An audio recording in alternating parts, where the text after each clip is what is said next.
world's a stage. Once again, for the Skull Phil Talks podcast, here's your host, Phil Green.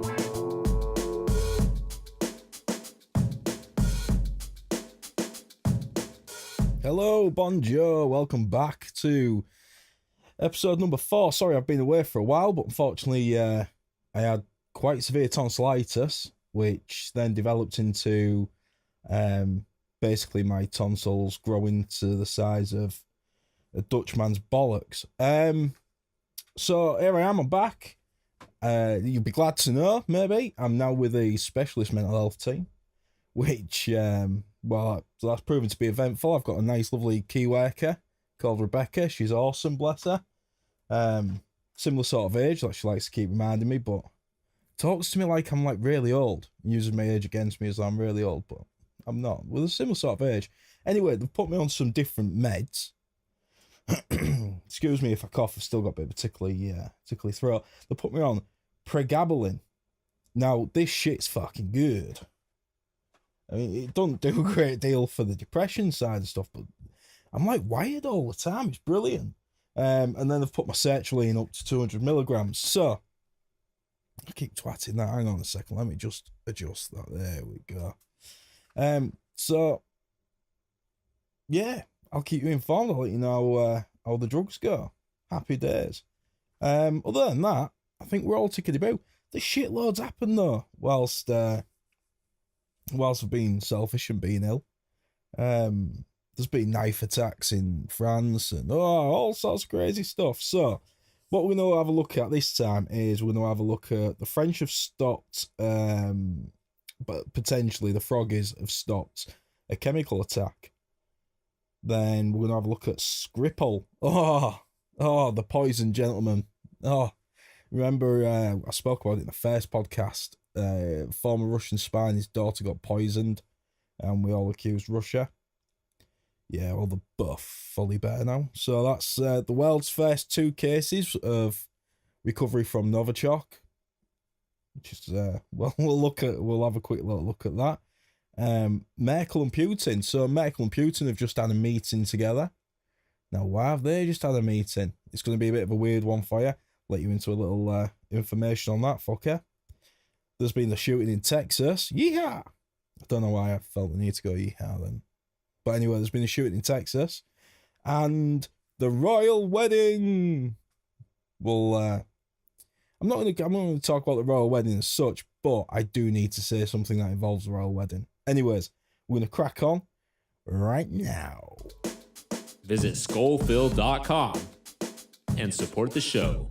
So the French have stopped a possible attack, and the early reports have mentioned the possibility that ricin poisoning or ricin poison gas was going to be used. Now, for those of you who don't know what ricin is, it's massively poisonous.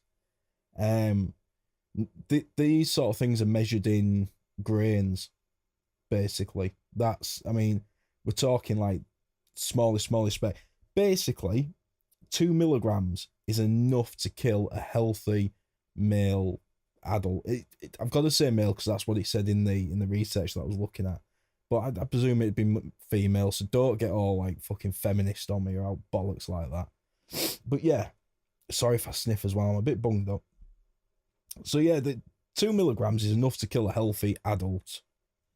And they reckon that they found some.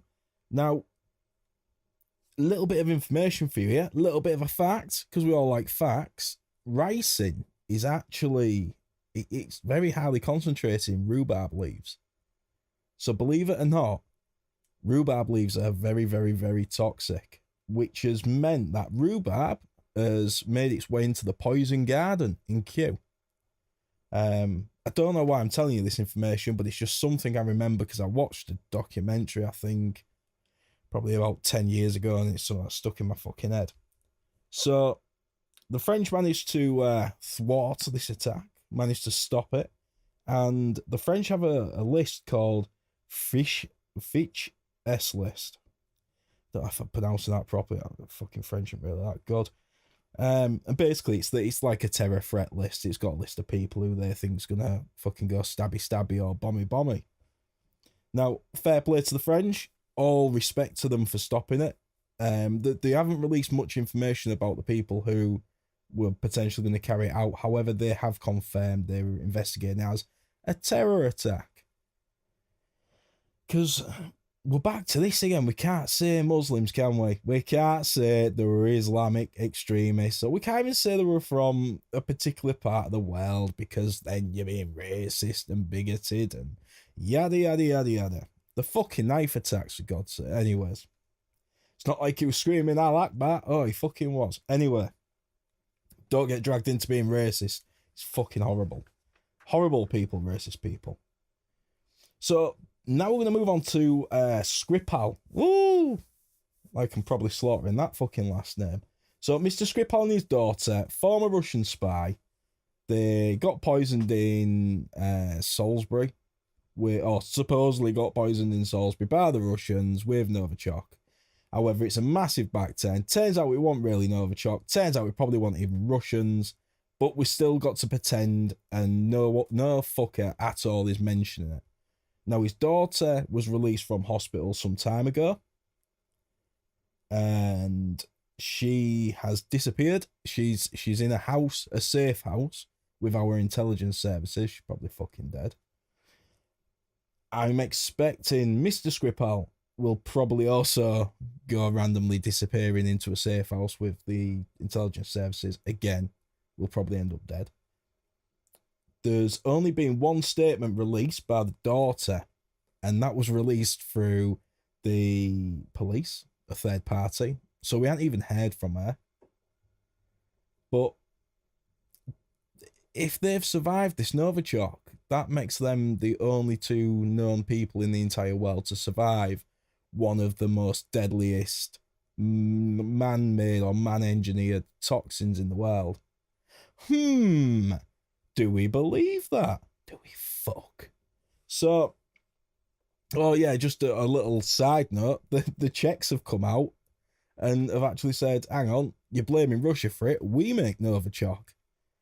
So it's not just the Russians who make it. And we've got some as well. I covered this on one of the other podcasts. How do we test to know it's Novichok unless we have some Novichok to know what it is? Makes fucking sense. So yeah, so that'll be one to watch. You're not going to see anything major on the news about it because they don't want to remind you that we blame Russia and it want Russia. They want you to forget that. Like, good little sheep and move on. Talking of moving on, so we all know that the EU are very anti-Russia. Well, we fucking hate you Russians and all this. Personally, I have no issue with Russia at all. And I think Putin, if you measure Putin by like our politician standards, he comes across as very hard, very cold, very stern, very robust. But if you look at him within the Russian culture, he's exactly the sort of leader that the Russians want. That's why a lot of Russians actually fucking like him, believe it or not. Again, it's another one where we're claiming that, oh, elections were rigged, and fuck off. We do this all the time. Oh, look in Libya, the people don't want Gaddafi, let's go in and kill him. Oh, yeah, the people fucking loved him, he was elected. They had no issue with him. Saddam, do you know, for all the wrongs that he might have done, he kept the Middle East under fucking control. And what did we do? Go in and kill the fucker. This is what gets me. We accused Bin Laden of doing 9/11. Oh, fucking birds are out. We accused Bin Laden of doing 9/11, and then we go straight into Iraq and kill fucking Saddam. Why didn't we go straight into Afghanistan for fucking Bin Laden? I can't understand that. Everyone goes, oh, it's a war on terror. Saddam has never committed any terror towards us. So why did he get the short straw? If somebody can answer that, please email me, because I don't understand how we can say we're chasing a terrorist, we know it's Bin Laden, so let's go into Iraq and kill Saddam. I mean, at that point, he'd done stuff wrong, hence the first Desert Storm. But from my knowledge, from my memory, and from the things I've looked at, up to us actually going in and kicking his fucking ass and killing the bastard, he hadn't done anything wrong. Anyway, that's what it is. So we've got Merkel and Putin. They've had a meeting. And I think Angela, you got to call her Angela, it's not Angela, it's Angela. Angela Merkel is shitting herself. And why is she shitting herself, Phil? Because although we all slag Russia off and they're all kicking fucking Putin in his ass for no reason, Germany actually buys the majority of its gas from Russia, and so does most of Europe, to be honest with you. And it's cheap. So America's come in and said, well, America's now putting pressure on to say, why are you buying gas off Russia? You should be buying it off us. Are you taking Russia's side? Merkel started panicking, so she's gone over to have a little meeting with Putin, probably to say, I'm going to tell everyone that we're not buying gas off you anymore, but can we still have it through the back door because we're all crooked as fuck? Fucking assholes.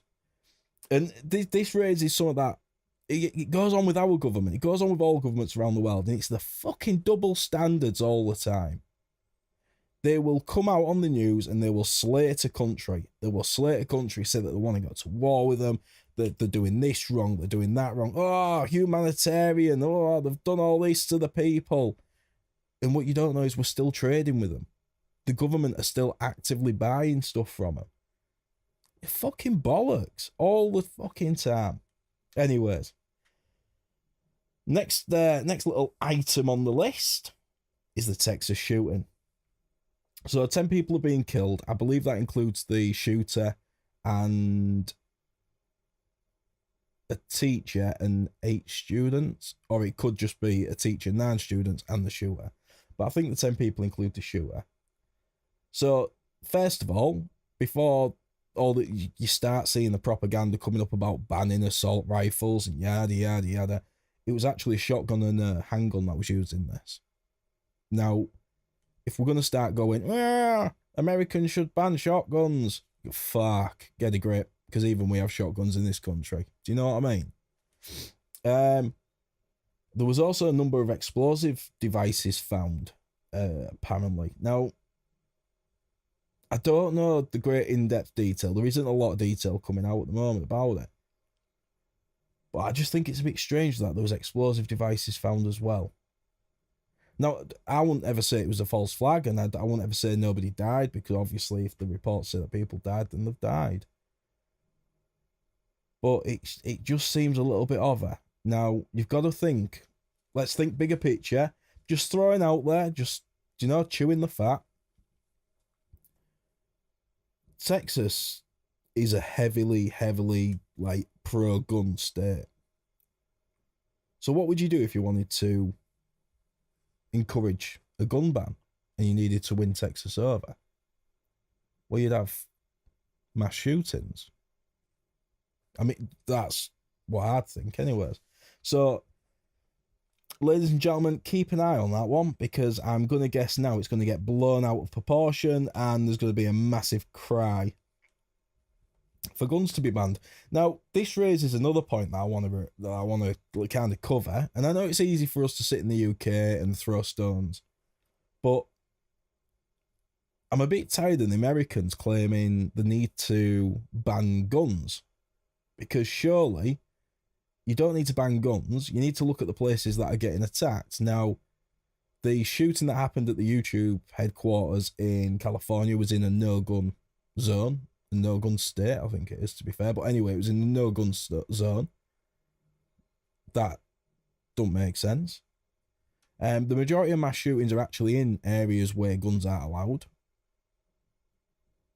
So that don't make sense. But there's been a lot of school shootings, and it seems to be a common thing. Colleges, schools, that sort of thing.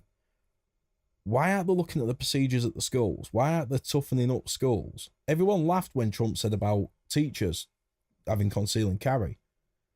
But if that's going to be a reality, then why aren't we doing it? Or why aren't the Americans doing it? There's one fact that happened in this Texas shooting. The fire alarm was pulled. Fire alarm's pulled, all students run out, bang, bang, bang, bang, bang. If you look back at a lot of the other school shootings, it's the same makeup. The fire alarm's pulled. Now, I mean, I'm just chewing the fat a little bit, but surely you could say, right, if the fire alarm goes off, we will have a teacher or whatever, a member of staff who goes to confirm. Obviously, if there's a fire and you're in the room where the fire is, or you can see the fire, then you know it's real fire, you get the fuck out. But we're looking at big buildings here, so if a fire alarm goes off, then there's going to be a large area which isn't at immediate risk. So why isn't the member of staff who has conceal and carry then goes out to ensure it's a real fire, not a false alarm?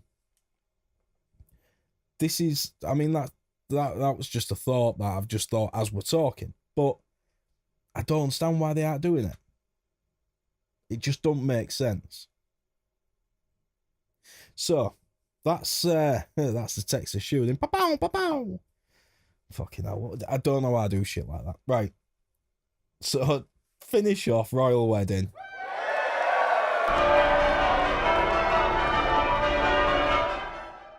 I'm not going to go into the royal wedding as such, but I want to address people who have complained about the royal wedding, or who have said, oh, it's costing us X amount and it's this and it's...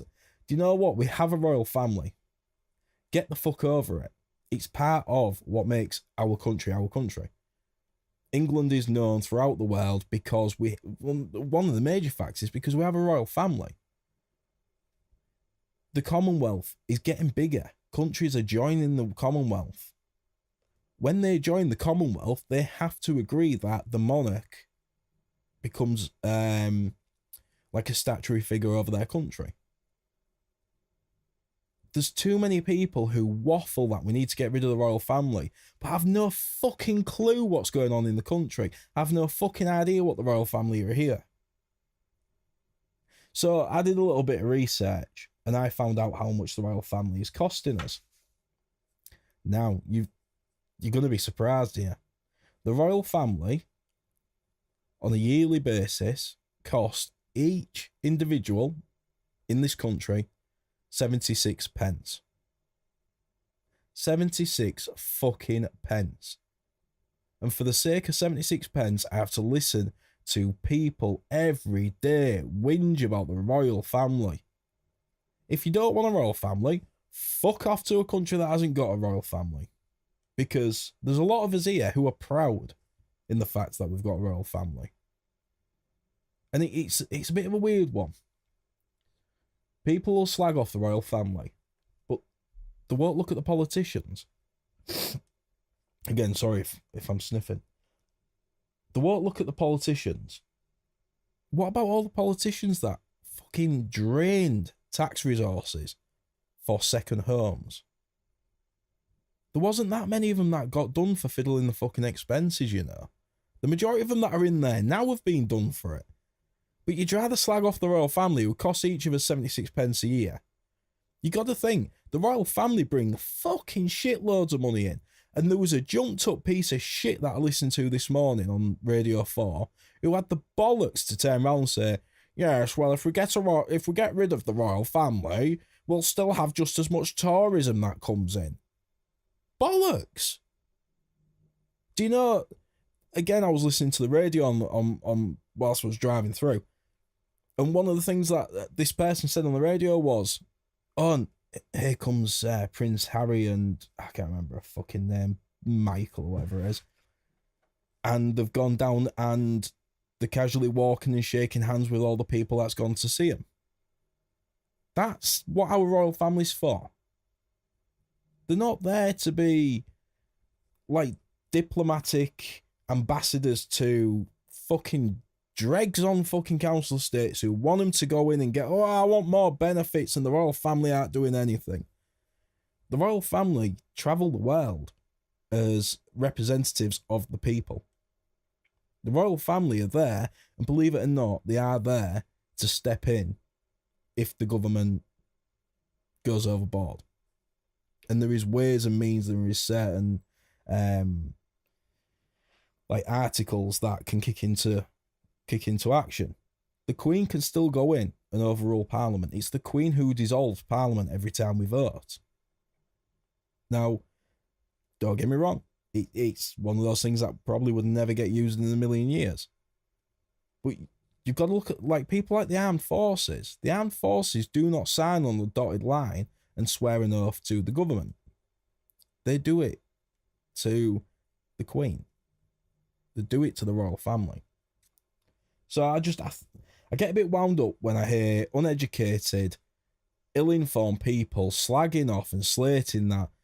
There's a lot of them saying the royal family should be killed. I mean, don't call yourself fucking English and then start saying stuff like that, because that's bloody disgusting. Get a grip. Anyway, that's my rant. So I'm going to finish off on Dr. Phil. Final thought.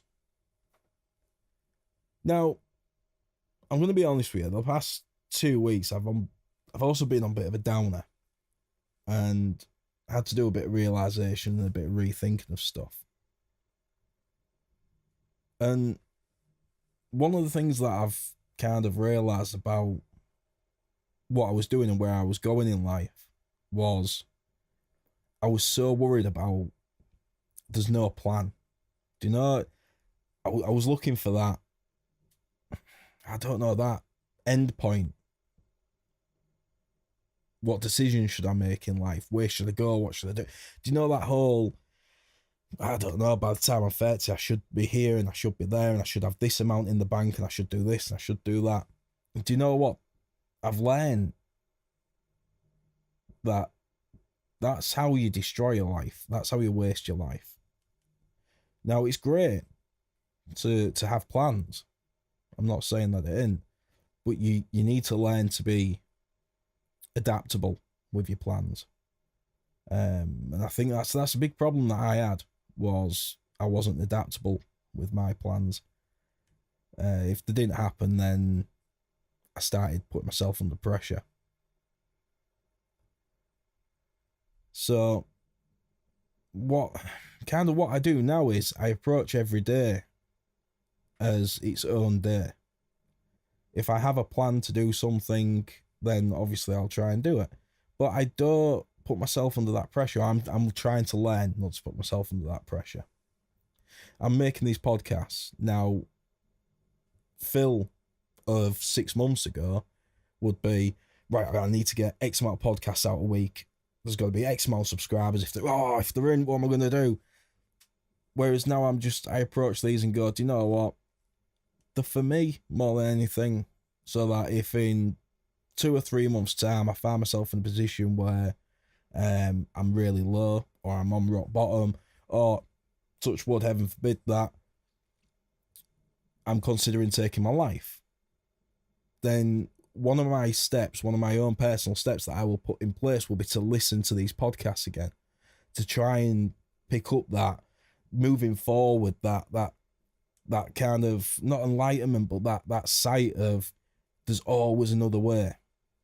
Because I don't know anybody listening to this, if you've suffered with severe depression or severe anxiety or pretty much any mental health illness, to be fair, because when you get to that bottom point, and a lot of people have asked me or have said, yeah, but if you did kill yourself, it'd be selfish. What about your mum and dad? What about your friends? What about your family? Blah, blah, blah, blah, blah. When you're at that rock bottom point, you don't think like that. Do you know, it's not something that you calculate. Everyone's different, but when I was getting to rock bottom and I was going down the suicide route, I was more obsessed about what rope I could get hold of and what was the stretch factor in it and how much would I have to drop and where would be the best place to do it to give me enough drop, but it'd support my weight. And it's a weird thing to explain, but there's actually no process in your mind what goes, oh, hang on a minute, how is so-and-so going to feel if I die? And I don't mean that as in a selfish or an ignorant way. It just really isn't there. And I think if you haven't been there, it's a hard thing to understand. And this is why I accept a lot of people when they say it and they can't understand my response. But it just really, it's not something that you factor in. It's a strange thing. It really is a strange thing. So, I'm back on. I know this one's a bit quick, a bit rapid fire, but I wanted to get some out there. I couldn't have a full week pass where I didn't put at least one episode up, but I'm hoping to get back into the swing of things. It's the weekend at the moment, so I'm going to spend the weekend kind of designing a layout for the show. So what some mental things that we can get up to. These new drugs kind of pack me up. I feel a bit wired. It's like being on speed. Sorry for coughing. Oh, well, you won't hear that anyway, because I'll take it out in editing. And other than that, that's what I want to tell you. If you go to skullfill.com and have a look at the shop, we got some stuff in there now, some really great t-shirts and everything at great prices. If you use the code Willie, that's Willie, Willy, Willie, you get free shipping. You're going to see that the majority of my discount codes and stuff like that are going to be quite... I'm going to start off gentle, but they'll become obscene because I just think it's fucking hilarious. Absolutely. I mean, imagine someone buying 2 or 3 t-shirts, and then when they get to the checkout page, going, oh, what was that discount code? Oh, yeah, motherfucker. Fucking brilliant. Absolutely brilliant. So, yeah, go to skullfill.com. There's some t-shirts up there. They're all things that I'm putting together myself, and it's getting that creative spark and keeping it going. I'm finding that if I can keep my mind engaged, then I seem to deal better with the depression. Now, according to the specialist team, that's bollocks, and what I'm doing is using distractionary techniques. They don't really understand it. I'm not distracting myself. If I didn't do something that intrigued me and didn't occupy my mind, I'd go fucking mental. This last week or so, when I've been ill and I've been able to do this, you have no idea how much I've been itching to do stuff. I've been writing shit and drawing and God knows what, just to try and keep myself occupied. But hey, we can't all be champions. Ladies and gentlemen, you know what I'm going to say. Welcome to the fucking family. Peace out, motherfuckers. Thanks for listening. Visit skullfill.com to stay up to date and support the show. See you next time.